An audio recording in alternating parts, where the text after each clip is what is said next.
In this session, we're going to be looking at emotionalization. And this is the fuel, really, the fuel that energizes, that keeps the fire going. This is like the gas that fuels the fire. It's the fuel that drives the engine.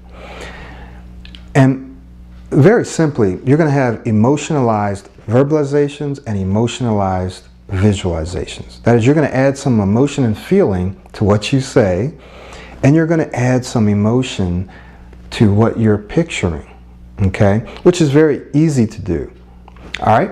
Because sometimes you're not going to feel like, or you're not going to feel what you're saying. I mean, you're not just going to feel excited when you say, I'm an excellent speaker, all right?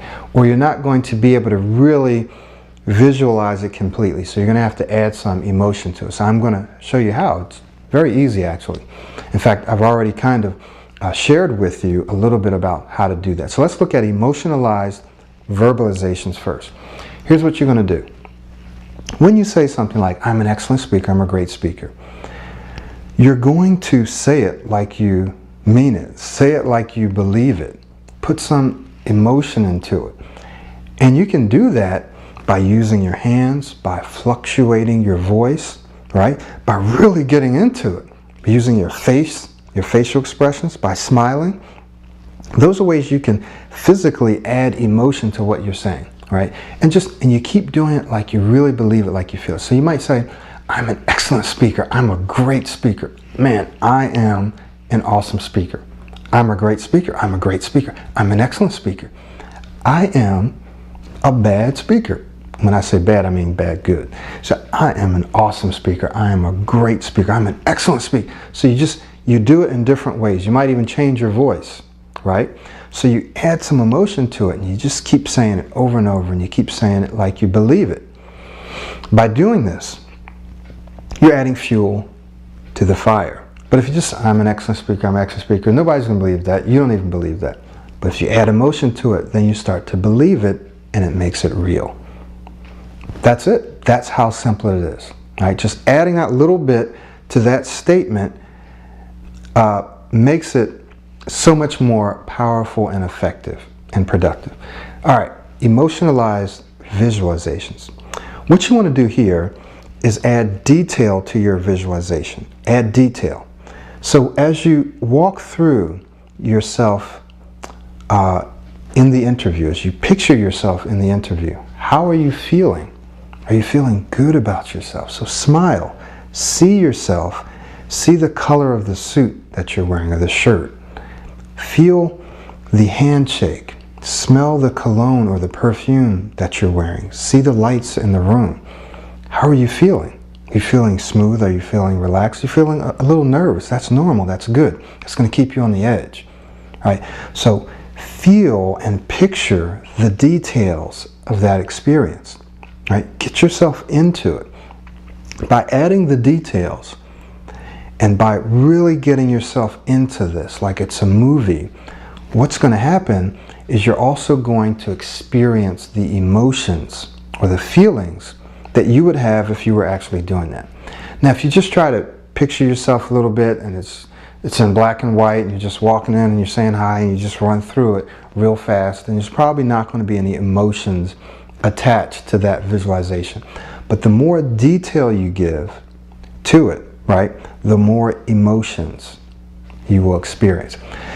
So just adding that little part or element of emotions to your visualization, that's painting the picture, getting the details, the smell, the touches, the senses, the sounds, right, how you feel, adding that to your visualizations makes it exponentially more powerful.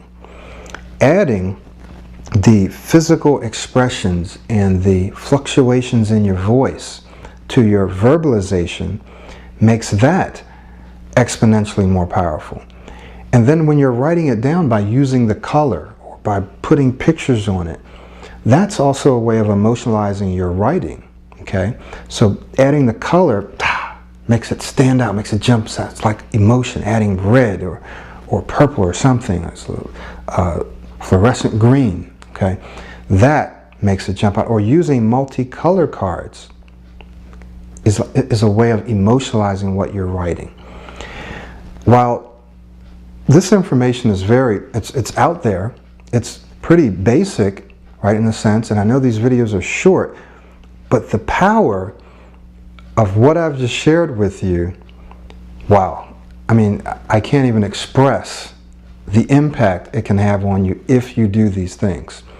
And once again, I've used them, but there are also people out there who are using them and writing back to me and telling me how effective these techniques are. So I want to strongly encourage you to use that 3P formula. Don't try to switch it up and change it to something else. This works.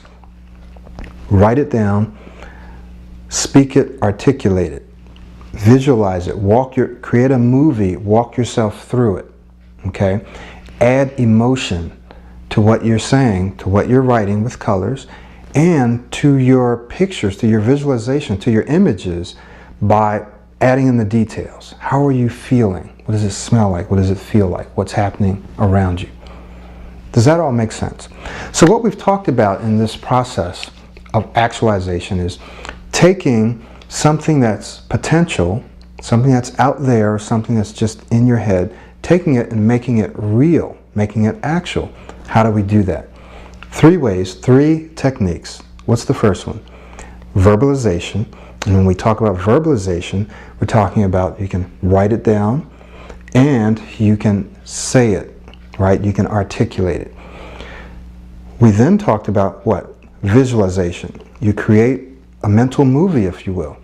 We talked about 2 types of visualization. They are inside visualization and outside. And we didn't talk about meditation, because certainly what you might want to do is to just relax yourself by taking a minimum of 10 deep breaths in and out, and relax yourself down to a state where you're going to be more receptive to those images. Get yourself in a place where there's little if no distractions, right? And you can sit in a chair or you can lay down and be very relaxed. So we talked about inside and outside visualization. Inside is where you're actually seeing it happen through your own eyes, and outside is what? That's right, where you're actually seeing yourself do it. You're like a spectator watching yourself and you're excited about it. Okay?